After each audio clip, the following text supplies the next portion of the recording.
Thank you. Konnichiwa, kokoni korete oreshides. Thank you for having me.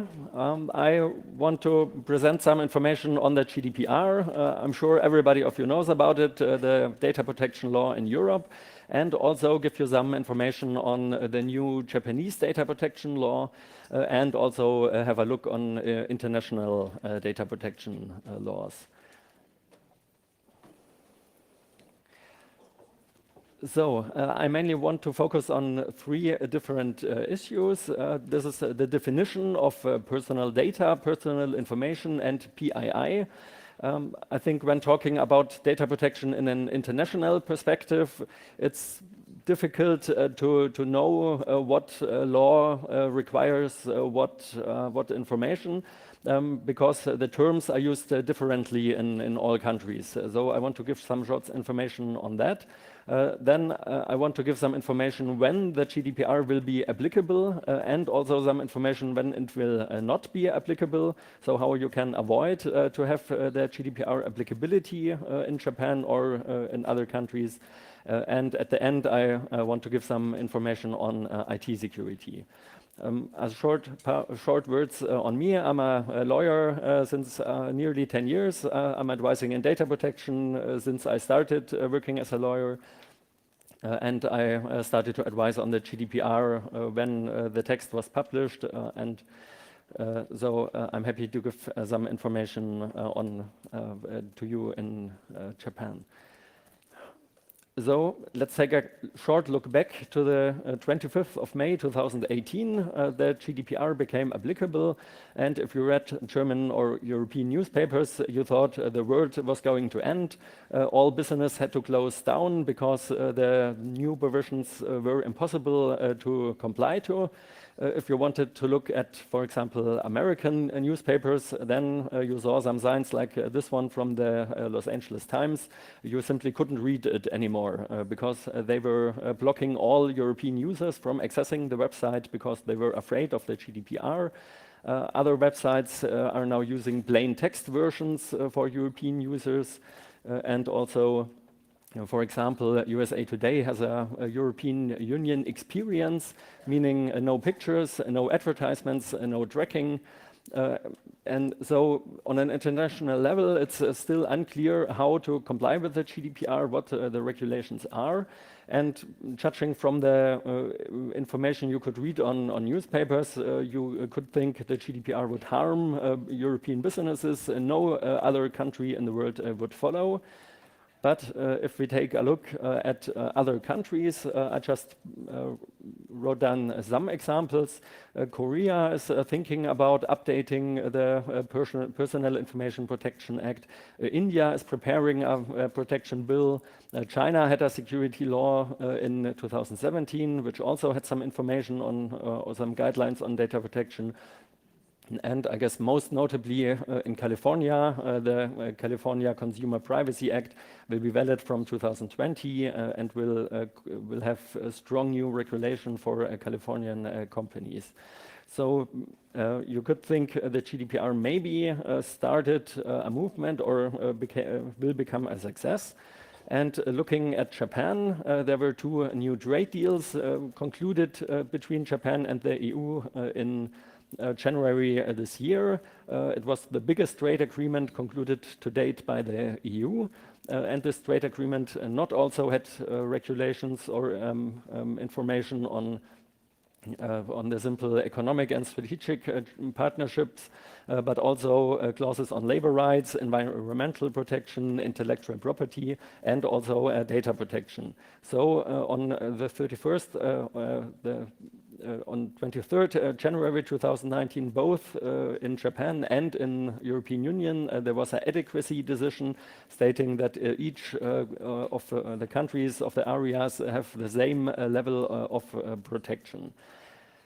And I want to go into detail on these informations on future. And you might wonder, how did Japan manage to get this adequacy decision based on the high GDPR level? Well, of course, by new data protection laws, by pretty strong data protection laws.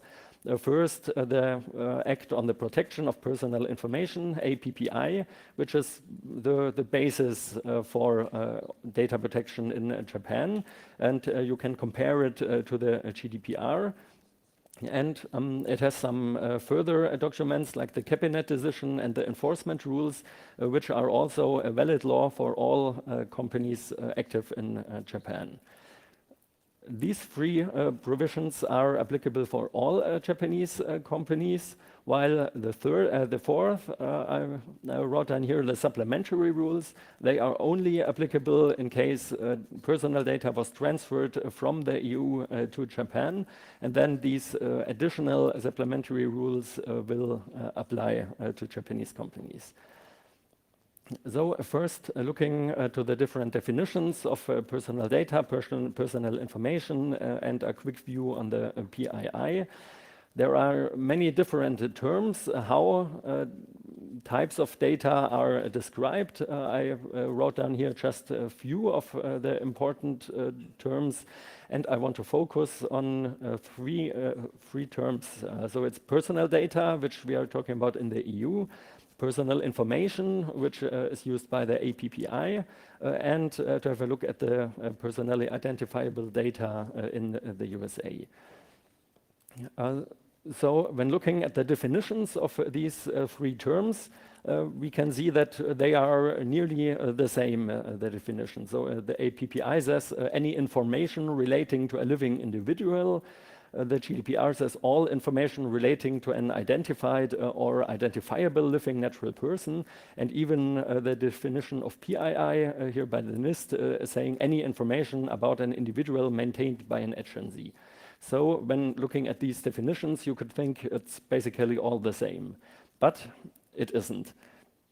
Why is that? Mostly because of the interpretation or the definition of pseudonymous data or personal information. If data is pseudonymized, if identifiable characteristics are replaced by identifiers, then according to the GDPR and as is my understanding also according to the APPI, this data is still considered personal data. So even if you have lists with some identifiers not stating the name, the GDPR considers this personal information. Also encrypted data is still considered personal information, and so the data protection rules will apply. And the controller itself doesn't need to have access to this data or to the identifying information, even if some other controller only has the key to identify the person, then still it is considered personal data. So looking at some examples, I want to start with Passmo. I got it when I was here in Japan the first time. So for you not familiar with Passmo, it's an IZ card and it helps you to use the metro, to use cabs, and you can pay without cash nearly everywhere. So it's really practical, and you can get Passmo or other IC cards without stating your name. You just have to pay a short amount, and then you will get the Passmo at the vending machine. But it has a number printed on it. So of course, every IZ card has an individual number, but it is not directly related to one special person. And still, the GDPR considers this to be personal information. This is personal data already, and this is different regarding the term of PII in the USA. So let's look at some more examples like name, address, date of birth, a social security number, credit card number, an email address, and not stating a name, Superman42, for example, at hotmail.com. It's not my email address. Just as an example, in all countries or under all definitions, this would be considered personal data. But if we look at IP addresses, device IDs, especially regarding IoT, for example, or online identifiers, location data, under PII, this won't mostly be classified as PII. Looking at personal information, the term in Japan, we can say most of it will be considered personal information, even things like device IDs, online identifiers, because the definition of the Japanese Data Protection Act is really close to the APPI. Still, I put some brackets on it because the discussion in the next years will show whether this all will be considered personal data. And looking at the GDPR, you know the answer already. Everything of that is considered personal data. So even IP addresses, device IDs, all such technical information and information which is necessary on a technical basis, this is considered personal data, and therefore the GDPR will apply. So next, I want to talk about the question when the GDPR and also the APPI will apply in the different countries.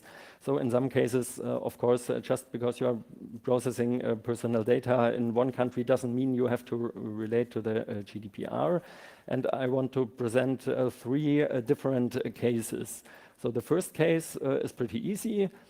I just took the European and Japanese flags as examples, but these basic provisions you can use them and apply them pretty everywhere. So if there is a data of a data subject who might be located in the EU or in Brazil or in Japan, and her or his data is processed by a company in that country, then of course only the data protection laws of these countries apply. The next step will be if the data is collected by a company in the same country as the data subjects, but afterwards the data is transferred to another country.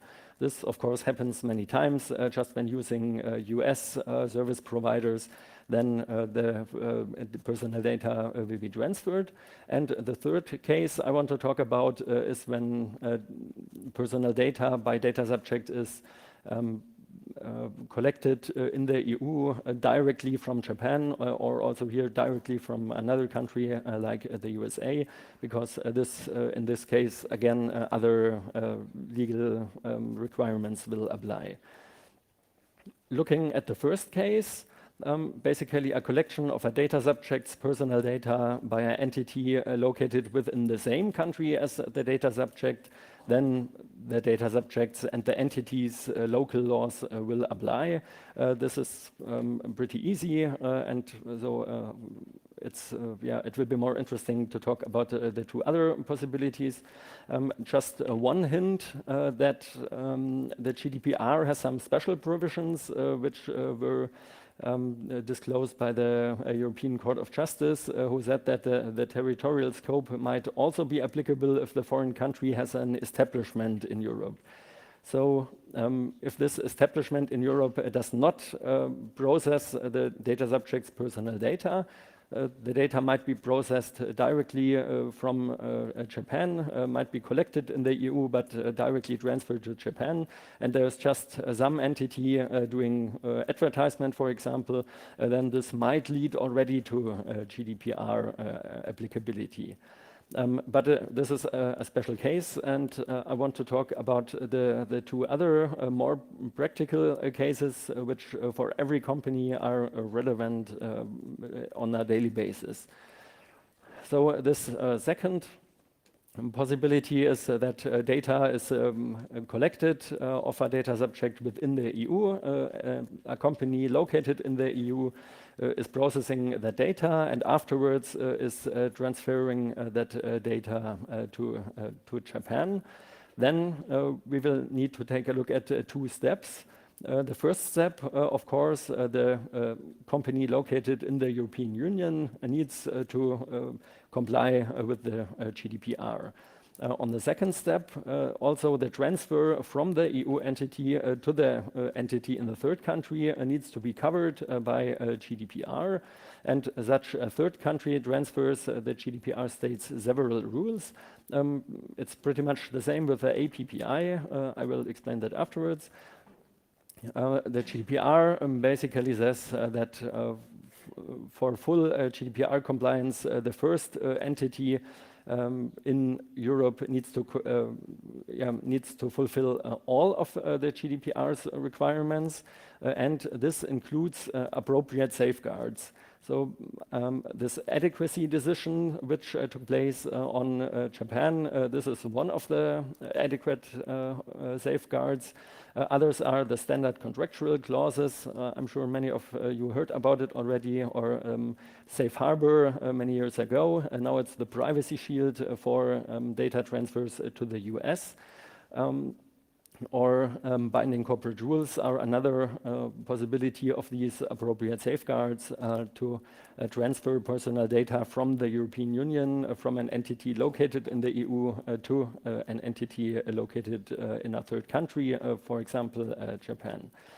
And this, of course, applies no matter whether the processing takes place within a group or takes place just with service providers or with other companies. So the receiving entity will be bound to the provisions of the local laws. So, of course, a Japanese company receiving data from Europe will have to comply with the APPI.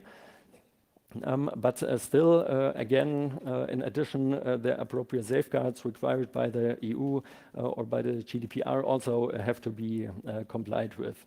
So, for example, if standard contractual clauses are committed between the two entities, then also the receiving entity in Japan needs to fulfill these contractual binding rules. The adequacy decision will help to not to use standard contractual clauses. It will make things easier. I will go into detail shortly.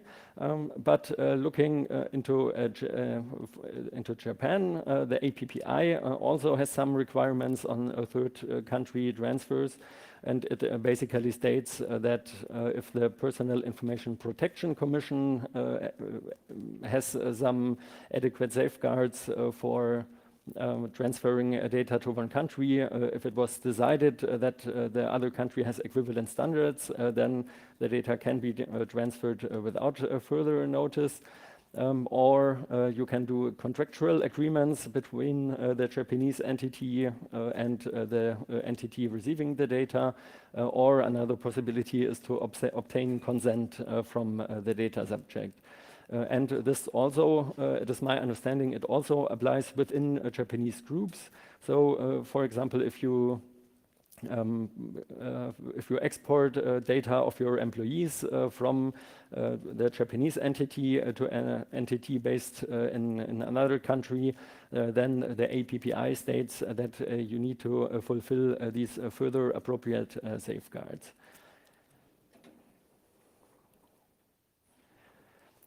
So looking at the third case, now, because when looking at the second case, you might have thought it's a bit difficult, too many rules to comply with. So you will just directly collect personal information from Japan. And even if the data subjects are located on an international level, then if you process and collect the data from Japan, you might not need to comply with the GDPR. But unfortunately, that isn't true.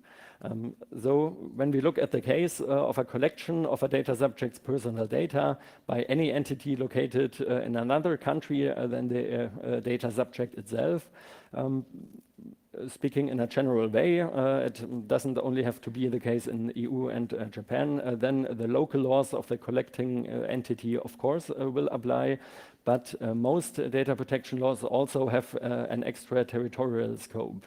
So if you collect data directly from another country, then this might mean that the legal obligations of the country where you collect the data from will be fully applicable.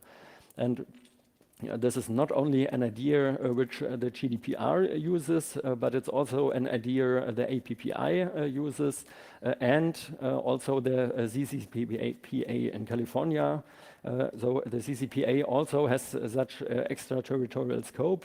So if you are doing business in California, you also need to look at the CCPA to ensure that you will be compliant with that.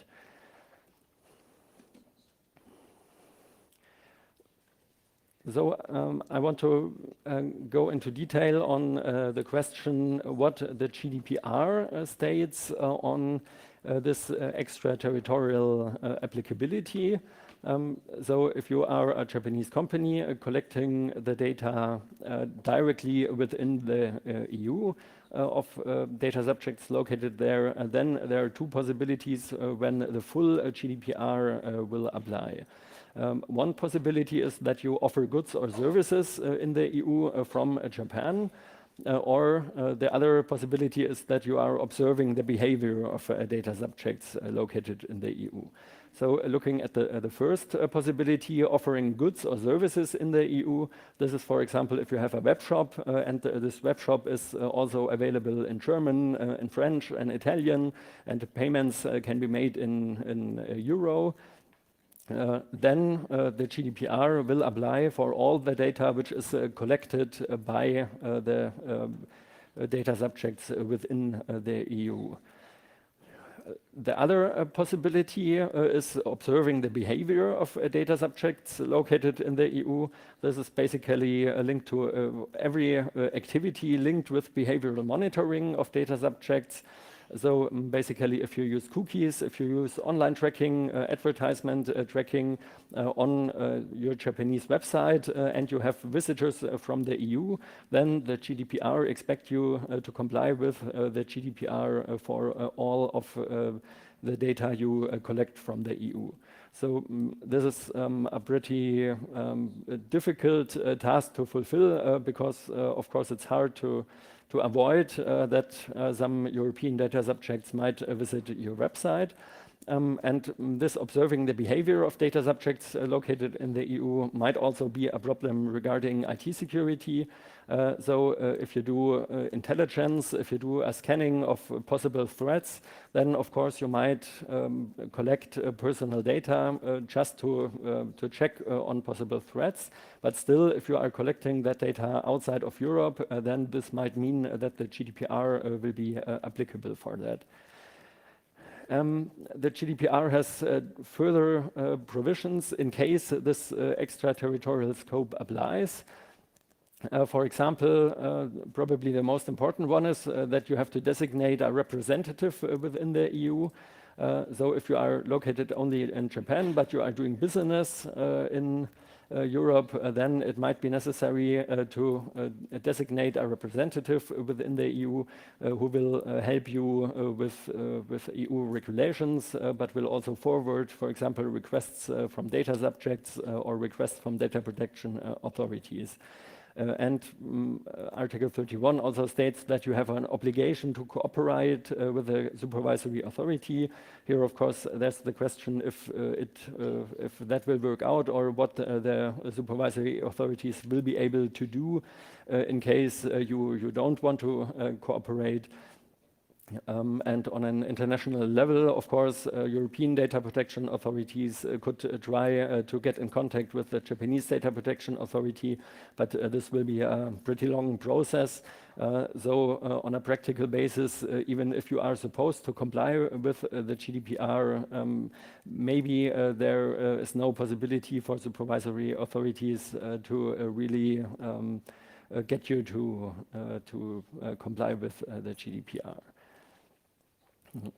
So looking again at the three cases and summarizing the different cases, the first is pretty easy. If a data subject is located in the EU and the data is processed by an EU entity, there is no international relation, then of course only the local law will apply and no Japanese law will apply. while in the second case, the data subject is located in the EU, the data is collected by an entity within the EU and then transferred to a Japanese company, which will be the case in many groups and in many cases. Then in Japan, of course, the local Japanese law applies, which is the APPI, the basic policy, the supplementary rules. They always apply for Japanese companies. And in addition, the Japanese enforcement rules will apply and some GDPR purpose limitation. So basically, you are only allowed to process the personal data for the purposes which were set by the entity in Europe. Of course, if there is other parts of the adequacy decision, for example, if we are talking about US data transfers and you are relying on the privacy shield, then you, instead of the enforcement rules, you need to comply with the privacy shield. If you use the standard contractual clauses, you will need to comply with the basic rules stated within the contractual clauses. But looking at Japan, thanks to the adequacy decision, the most important thing will be to rely, of course, on Japanese law and in addition to this enforcement rules. And looking at the third possibility, when data is collected directly from to Japan from the EU, then in Japan, of course, the APPI basic policy supplementary rules will apply because it's Japanese law. But in addition, in this third case, the whole GDPR will apply. So actually, it might be a good thing to try to use more of the second possibilities, and this might give you some more flexibility within the company because in the second case, there's not the full GDPR applicability, while in the third case, the GDPR will apply fully. So you might think of transferring personal data from the EU from a company located in the EU and then transferring it. So for the third and last part, I want to give you some information on IT security in GDPR and APPI. I printed out here most of the compliance obligations which the GDPR has included. I won't go into detail on all these obligations because then we would need a third day for Code Blue tomorrow. And I just want to focus on the security of processing and these provisions as stated in the GDPR. But before that, since we had some interesting talks yesterday on supply chain attacks, I want to point out the question of the contract data processing. So contracts you have to conclude with service providers in case these service providers are processing data on behalf of you. Then Article 28 states that you have to conclude such a data processing agreement. And when talking about supply chain attacks and the question of trusting your service provider or maybe not trusting your service provider, the GDPR and this contract data processing might actually help to ensure trust in your providers. For example, because you have several audit obligations and audit possibilities. So you are, if a contract data processing agreement is concluded, you are allowed to audit the processor, and so this might help to give you more information.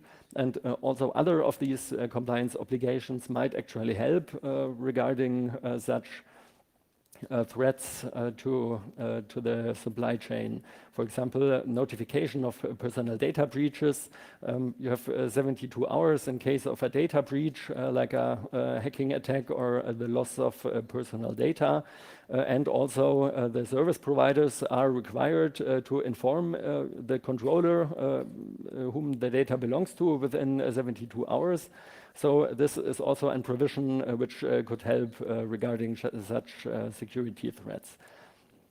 But I want to focus on the provisions on security of processing and compare the provisions between GDPR and APPI. So the GDPR in Article 32 states pretty broad range of technical and organizational measures which every company has to fulfill.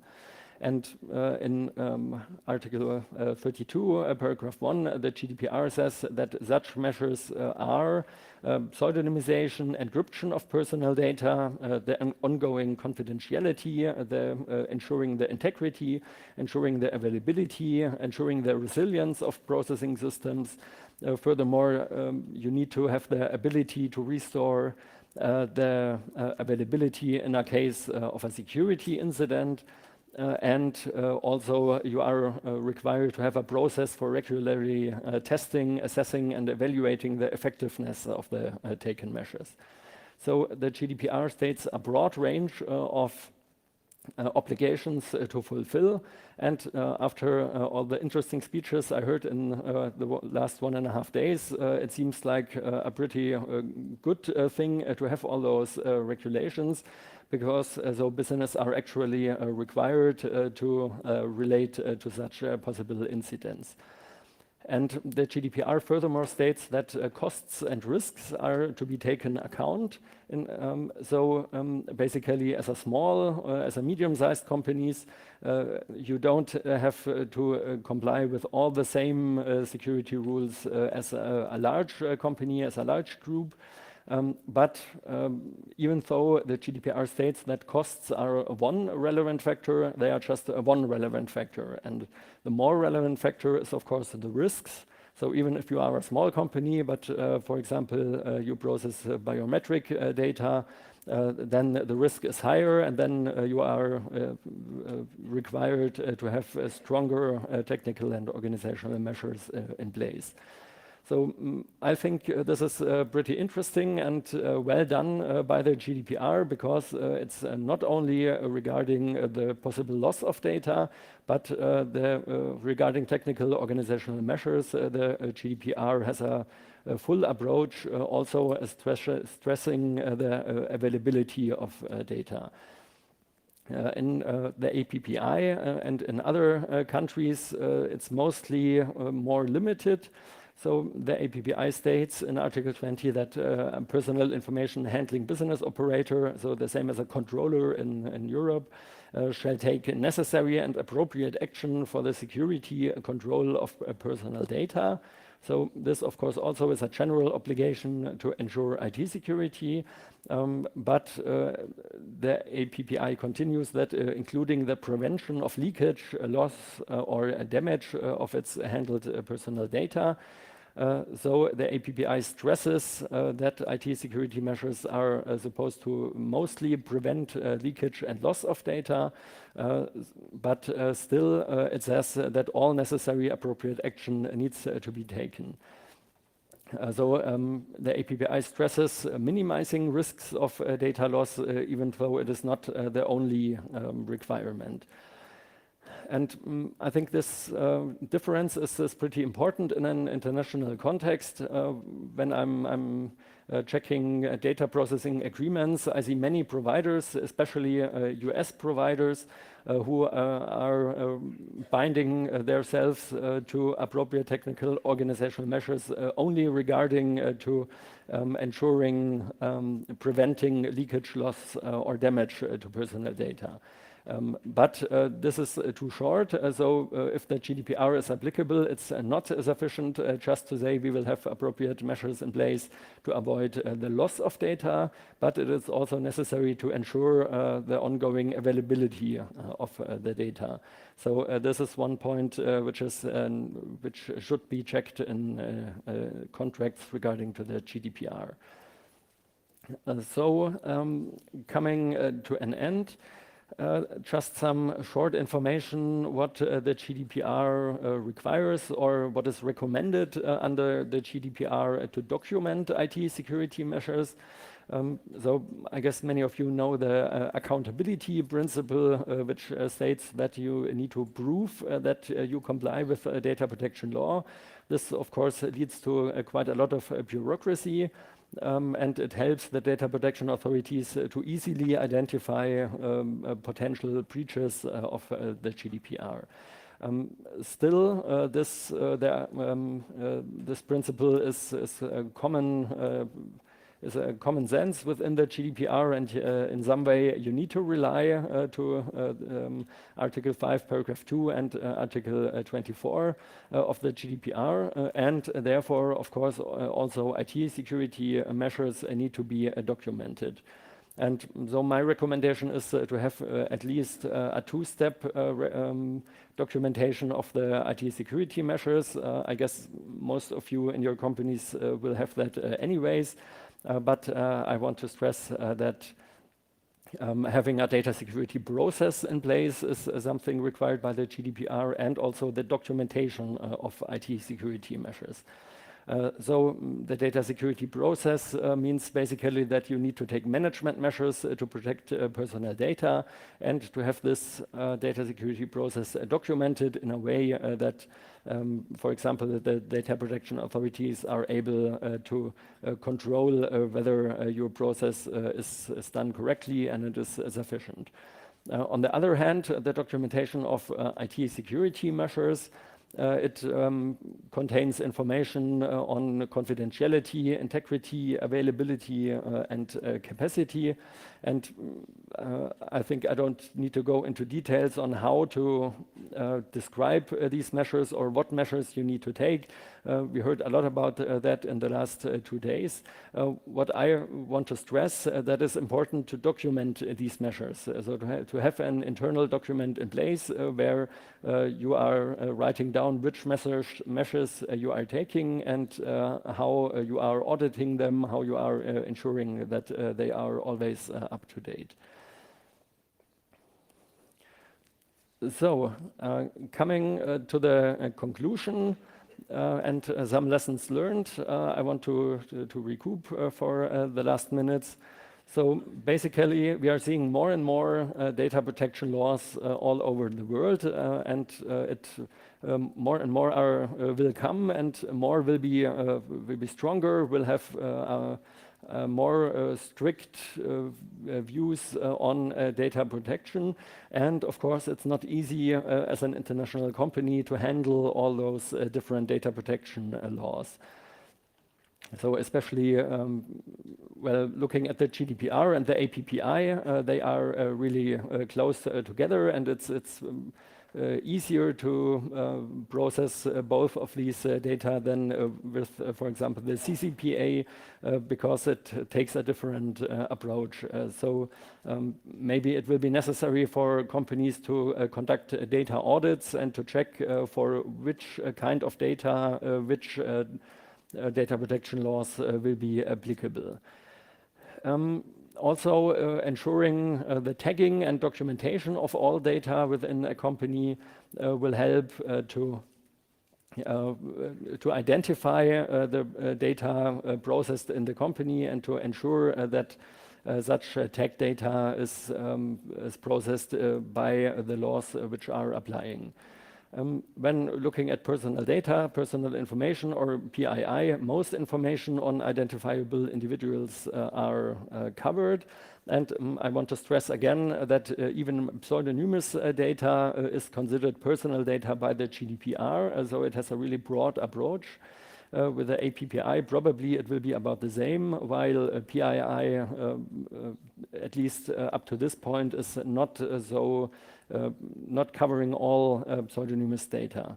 What I skipped today due to time reasons was anonymously processed information. This is something which is included in the APPI, because the GDPR simply says if a data is anonymous, then the GDPR doesn't apply, and in all other cases it applies. The APPI takes, in my point of view, the better approach than the GDPR, because it says in many cases it might be not possible to ensure 100% anonymity of personal data. And in these cases, there are special rules on what to relate to with such anonymously processed information. And this rule in the APPI might help to process data and to use data on an active way. regarding data which might be anonymous or at least mostly anonymous. So most laws, most data protection laws in the world include provisions on extraterritorial applicability. Especially, I want to stress at the GDPR the obligation to appoint a representative. So it's not only necessary to comply with all the GDPR rules, but you also should have one representative in the EU to ensure that you can cover these standards. And organizing the processing in a way to avoid the full GDPR responsibility. I already mentioned that. For example, it might make sense to process data by a European company because then the European company will have to comply with the GDPR, but there are less rules for in Japan or in other third countries. And coming to an end, regarding IT security measures, the GDPR requires not only to document the measures, but also to ensure integrity and availability of the personal data. So thank you very much for listening, and I'm around afterwards. If you have any questions, please contact me. はい、ありがとうございました。